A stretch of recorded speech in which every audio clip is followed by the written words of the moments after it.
नमस्कार विद्यार्थ्यांनो, आज आपण काय घेणार आहोत तर आता तुमची परीक्षा आहे फर्स्ट युनिट टेस्ट। तर ती जी तुमची परीक्षा आहे त्या परीक्षेला मराठीमध्ये काय म्हणतात, पहिली घटक चाचणी। तर पहिल्या घटक चाचणीला जे पोर्शन आहे ते तुम्हाला माहिती आहे। तर त्यामध्ये आपली जी दुसरी कविता आहे संतवाणी, तर संतवाणी कवितेमध्ये दोन कविता आहेत, अ आणि आ। अ मध्ये काय आहे, भेटी लागी जीवा संत तुकाराम, आणि दुसरी कविता जी कोणती आहे, संत कृपा झाली संत बहिणाबाई। तर आज आपण काय करणार आहोत, तर आज आपण परीक्षेसाठी आधी आपण काय करणार आहोत, उजळणी करणार आहोत, म्हणजे सराव, उजळणी, आणि त्याला इंग्रजीमध्ये तुम्ही रिव्हिजन म्हणता, बरोबर आहे। तर आज आपण ज्या दोन कविता आहेत तुम्हाला त्या दोन कवितांचं आपण रिव्हिजन करणार आहोत, उजळणी करणार आहोत। आता बघा, तुम्हाला जे प्रश्न येणार आहेत ते प्रश्न पर्याय असलेले प्रश्न येणार आहेत, म्हणजे खाली दिलेल्या प्रश्नांची उत्तरांमधून योग्य पर्याय निवडा। तुम्हाला पर्याय असणार आहेत, पर्याय म्हणजे ऑप्शन, बरोबर आहे। त्या ऑप्शनपैकी एक ऑप्शन तुम्हाला काय करायचं आहे, निवडायचं आहे, जे योग्य पर्याय आहे तो तुम्हाला निवडायचा आहे। त्यामुळे प्रश्न नीट वाचायचा आणि जे 1, 2, 3 असे जे तुम्हाला ऑप्शन आहेत त्यापैकी एक जो पर्याय योग्य पर्याय तो तुम्ही निवडायचा आहे। अशा प्रकारे तुम्हाला परीक्षेला प्रश्न येतील। आता आपण रिव्हिजन करूया। बघा, आपली जी दुसरी संतवाणी कविता आहे त्यामध्ये अ मध्ये भेटी लागी जीवा, कोणाची कविता ही, संत तुकाराम। आता ह्या कवितेमध्ये काय दिलं आहे ते थोडक्यात आपण पाहूया। तर भेटी लागी जीवा, संत तुकाराम म्हणतात, ए विठ्ठला मला तुझ्या भेटीची ओढ लागली आहे, आणि त्यासाठी ते वेगवेगळे दृष्टांत देतात, बरोबर आहे। त्या वेगवेगळ्या दृष्टांतातून ते आपले मनातली जी भावना आहे, तुकारामांच्या मनातली जी भावना आहे विठ्ठलाविषयी ती ते काय करतात, स्पष्ट करतात। तर ते उदाहरणं कोणकोणती देतात बघा, तुम्ही शिकलात कविता, तर सुरुवातीला ते चंद्राचं आणि चकोराचं उदाहरण देतात, बरोबर आहे। चकोराला जसे चंद्राची ओढ असते तशी विठ्ठला मला तुझी ओढ लागली आहे। त्यानंतर ते दिवाळीमध्ये जी लेक घरी येते, माहेरी येते, तर त्या लेकीला जसं माहेरची ओढ असते तसं विठ्ठला मला तुझी ओढ आहे। त्यानंतर ते उदाहरण कोणाचं देतात, तर बाळाचं देतात, छोट्या, बरोबर आहे। छोटं जे भुकेलेलं बाळ असतं त्या भुकेलेल्या बाळाला खूप भूक लागलेली असते, आणि भूक लागल्यामुळे ते खूप कळवळून रडत असतं। मग त्याला कोणाची ओढ असते, आईची, म्हणजे आई येईल, आपल्याला दूध देईल, आपल्याला जवळ घेईल, बरोबर आहे। मग त्या छोट्याशा बाळाला आपल्या आईची ओढ असते। तसंच तुकाराम म्हणतात, ए विठ्ठला, ए पांडुरंगा मला तुझ्या भेटीची ओढ लागली आहे, तू मला लवकर येऊन भेट, आणि तूच माझी माऊली आहे, म्हणजे तूच माझं सर्व काही आहे, मला तुझं श्रीमुख दाखव, असं या कवितेमध्ये संत तुकाराम विठ्ठलाला म्हणतात, बरोबर आहे। म्हणजे विठ्ठलाच्या भेटीची ओढ संत तुकारामांना लागलेली आहे, हे या कवितेतून आपल्याला स्पष्ट झालं आहे। आता आपण प्रश्न कसे येणार ते पाहूया। बघा, आपण आता पहिला प्रश्न इथे मी दिला आहे, योग्य अर्थ शोधा। तुम्हाला योग्य अर्थ शोधायचे, तुम्हाला प्रश्न येईल आस लागणे म्हणजे, आणि तुम्हाला पर्याय येतील, ऑप्शन येतील, मग त्यापैकी तुम्हाला योग्य पर्याय निवडायचं आहे। तर बघा, आस लागणे म्हणजे काय, त्याचं योग्य उत्तर काय, ध्यास लागणे, बरोबर आहे। त्यानंतर दुसरं आ, वाटुली, वाटुली म्हणजे, मग तुम्हाला वेगवेगळे ऑप्शन येतील, 2, 3 ऑप्शन येतील, मग त्यापैकी योग्य पर्याय काय आहे, वाट, वाटुली म्हणजे वाट। आता पुढे बघा, समानार्थी शब्द, समानार्थी शब्दसुद्धा तुम्हाला ऑप्शनमध्ये येतील। तर काय बघा, समानार्थी शब्द आपण पाहूया। तर माऊली, माऊलीचं काय समानार्थी, आई, आईला माऊली म्हणतात। त्यानंतर जीव, जीवचं समानार्थी काय? प्राण. नंतर चंद्र, चंद्राचा समानार्थी काय? शशी. चंद्राला समानार्थी काय? शब्द शशी.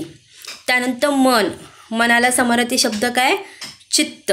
आता हे सगळे शब्द बघा आपल्याला कवितेमध्ये आलेले आहेत. माऊली, माऊली शब्द आला आहे, जीव शब्द आला आहे, चंद्र, मन, बरोबर. त्याला समानार्थी शब्द तुम्हाला समजलेत. तुम्हाला हे ऑप्शनमध्ये पर्यायामध्ये येतील, म्हणजे माऊली येईल आणि मग खाली ऑप्शन येतील, तो तुम्ही योग्य पर्याय निवडायचा आहे.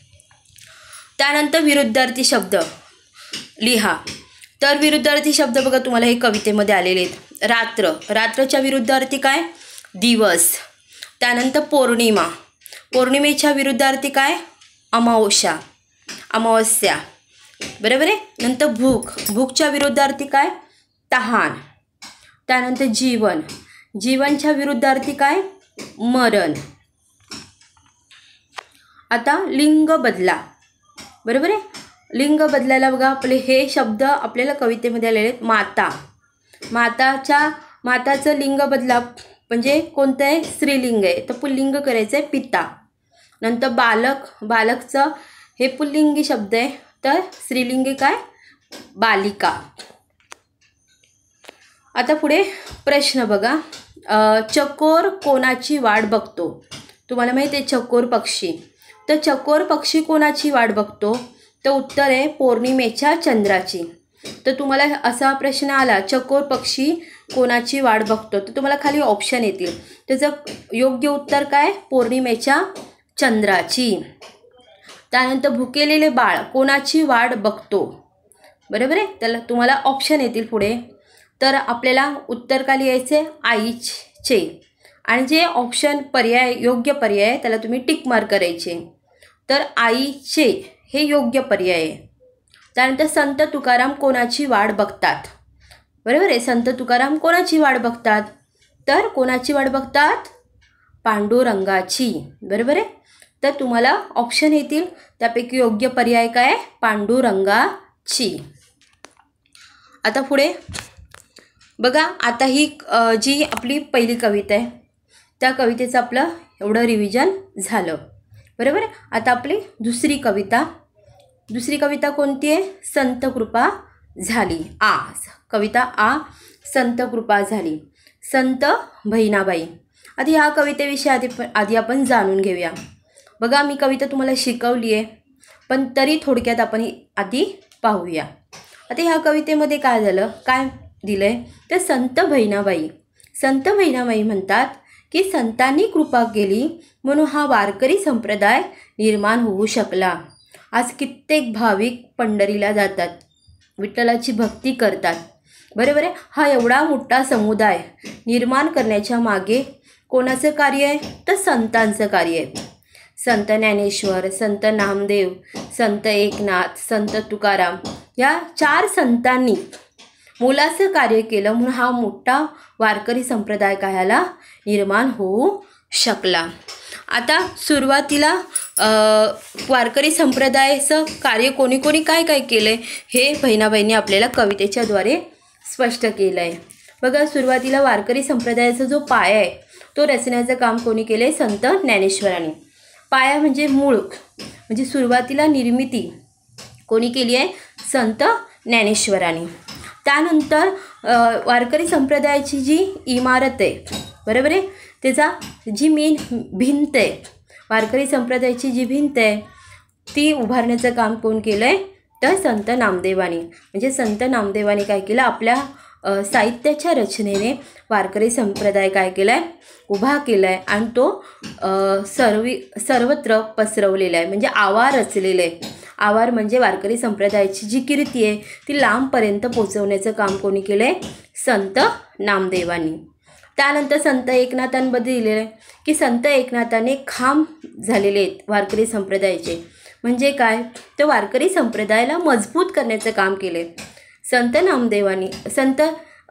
नामदेवांनी आवार रचलेलं आहे, संत एकनाथांनी वारकरी संप्रदायाचं ते खांब झालेले आहेत. म्हणजे वारकरी संप्रदायाला काय केलं आहे? मजबूत करण्याचं काम केलेलं आहे.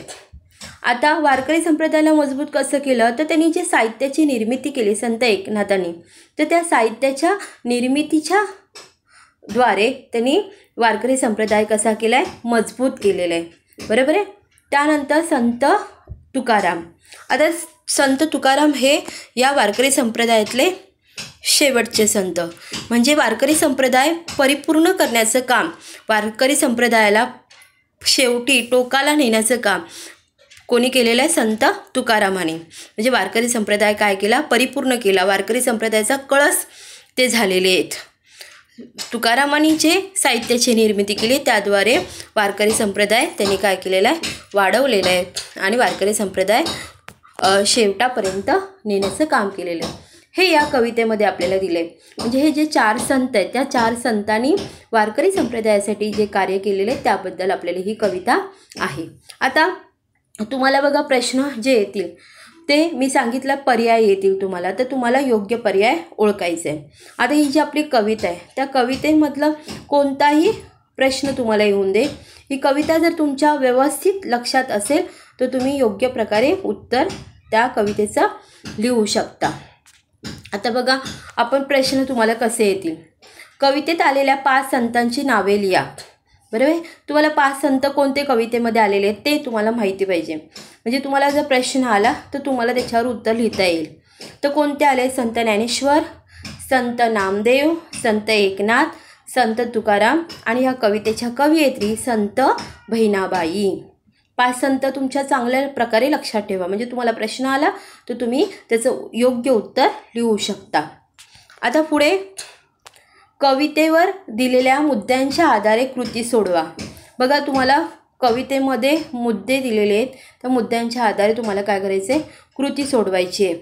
म्हणजे तुम्हाला कविता येईल आणि तुम्हाला प्रश्न येईल आणि तर तुम्ही काय करायचं, उत्तर लिहायचं आहे. आता संतवाणी संत कृपा झाली. तुम्हाला कवितेचं नाव आलं तर तुम्हाला कोणताही प्रश्न विचारला त्याचं उत्तर देता आलं पाहिजे. आता कवितेचं नाव आलं संत कृपा झाली तर तुम्हाला प्रश्न विचारला आहे की संत कृपा झालेली जी कविता आहे त्या कवितेच्या कवयित्री कोण आहेत किंवा कवी कोण आहेत.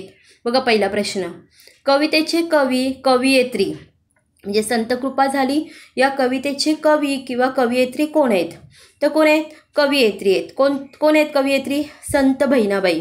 तुम्हाला खाली ऑप्शन येतील त्यापैकी योग्य उत्तर काय आहे, संत बहिणाबाई. त्यानंतर कवितेचा रचना प्रकार. बघा दोन्ही कविता आहेत, त्या दोन्ही कवितेचा रचना प्रकार कोणता आहे, अभंग. हे लक्षात ठेवा. तुम्हाला चुकीचे पण पर्याय येतील त्यापैकी तुम्हाला योग्य पर्याय ओळखायचं आहे. तर तुम्ही लक्षात ठेवायचं आहे की संतवाणी या कवितेचा रचना प्रकार कोणता आहे, अभंग. मग संत कृपा झाली असो किंवा भेटी लागी जीवा असो, कवितेचा रचना प्रकार कोणता आहे, अभंग. योग्य पर्याय कोणता आहे, अभंग.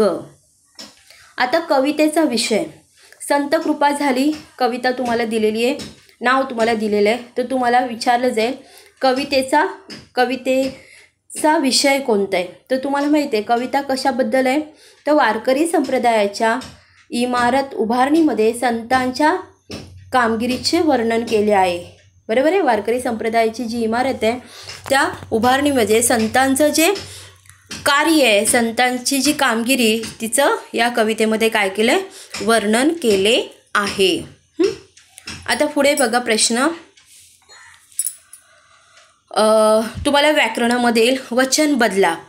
मग वचन बदला बघा, इमारतचं काय येणार आहे, एकवचन इमारत आहे तर अनेकवचन इमारती.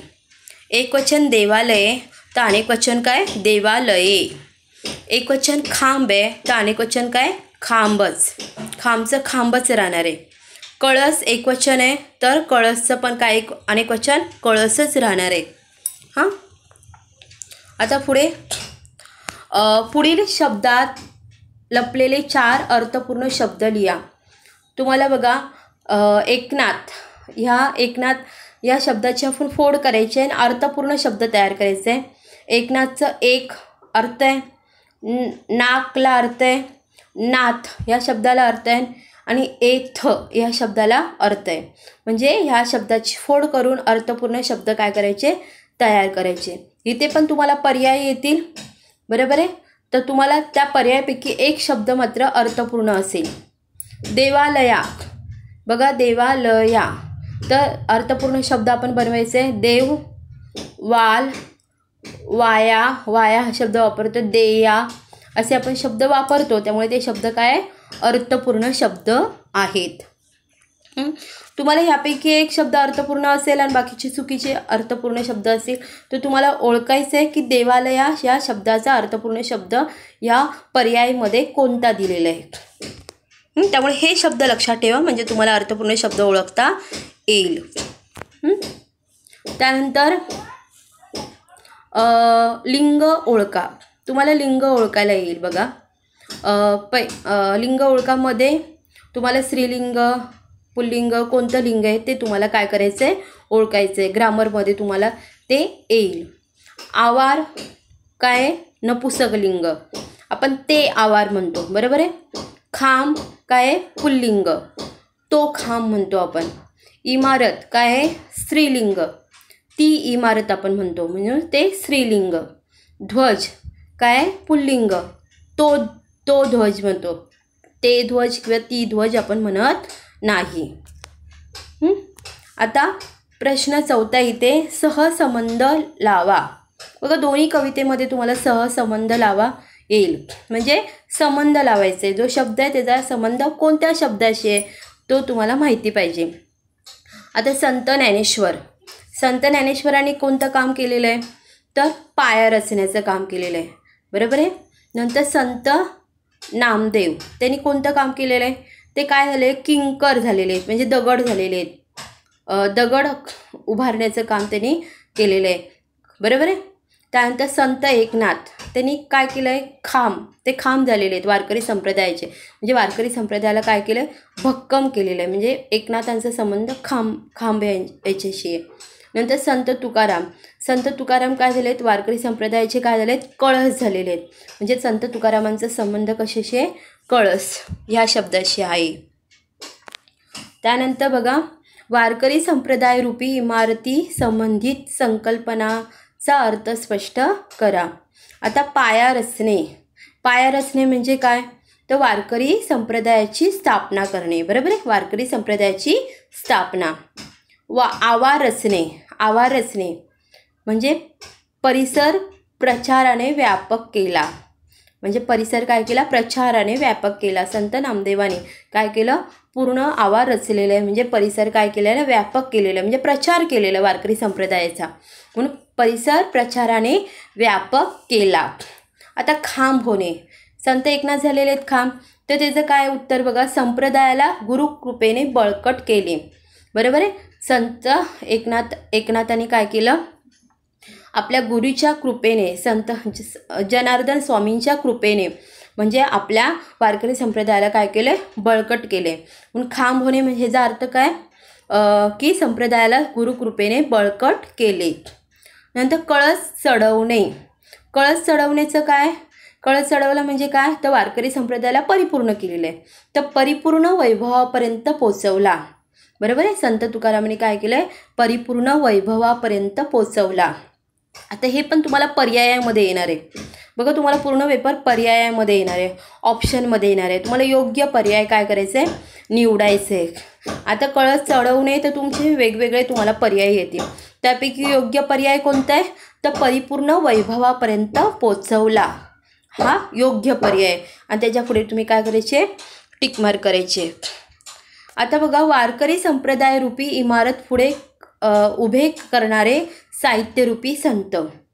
आता वारकरी संप्रदायाची इमारत उभी करणारे साहित्य बघा साहित्य रूपी संत कोणकोणते आहेत, बरोबर आहे. साहित्यिक संत कोण आहेत म्हणजे कोण आहेत संत तर कळस चढवणारे कोण आहेत तर संत तुकाराम. तर तुम्हाला प्रश्न येईल कळस चढवणारे तुम्हाला ऑप्शन येतील संत तुकाराम, संत ज्ञानेश्वर, संत एकनाथ असे वेगवेगळे. तर तुम्हाला कळस चढवणारे कोण आहेत तर संत तुकाराम हे योग्य पर्याय आहे. आता खांब होणारे कोण आहेत तर संत एकनाथ, हे डोक्यात पक्क ठेवा कोणी कोणतं कार्य केलेलं आहे. पाया रचणारे कोण आहेत संत ज्ञानेश्वर, मग तुम्हाला पर्याय येतील, संत ज्ञानेश्वर येतील, तुकाराम येतील, एकनाथ येतील, मग त्यापैकी पायावर असणारे हा शब्द आहे तुम्हाला, तर त्याचं योग्य उत्तर काय? संत ज्ञानेश्वर. भिंती उभारणारे, बरोबर आहे, भिंत उभारणारे कोण आहे? तर संत नामदेव. सगळे प्रश्न तुम्हाला पर्यायामध्ये येणारे हे लक्षात ठेवायचे. आपण योग्य पर्याय फक्त रिव्हिजनमध्ये घेतलेत. समजलं? आता बघा, आतापर्यंत आपण जे रिव्हिजन घेतलं ते रिव्हिजन चांगल्या प्रकारे तुम्ही नीट लक्ष देऊन ऐकायचं आहे आणि तुम्ही अभ्यास करायचा आहे आपल्या दोन्ही कवितेंचा. त्यानंतर आपण पुढच्या तासाला आपण धड्याचंही रिव्हिजन घेणार आहोत, नंतर व्याकरणचं पण रिव्हिजन आपलं होणार आहे, बरोबर आहे. रिव्हिजन जे घेतलेलं आहे ते व्यवस्थितरित्या ऐका आणि कविता वाचा, व्यवस्थित धडा वाचा, म्हणजे तुम्हाला योग्य पर्याय निवडता येईल. ठीक आहे, आता इथे आपण थांबूया.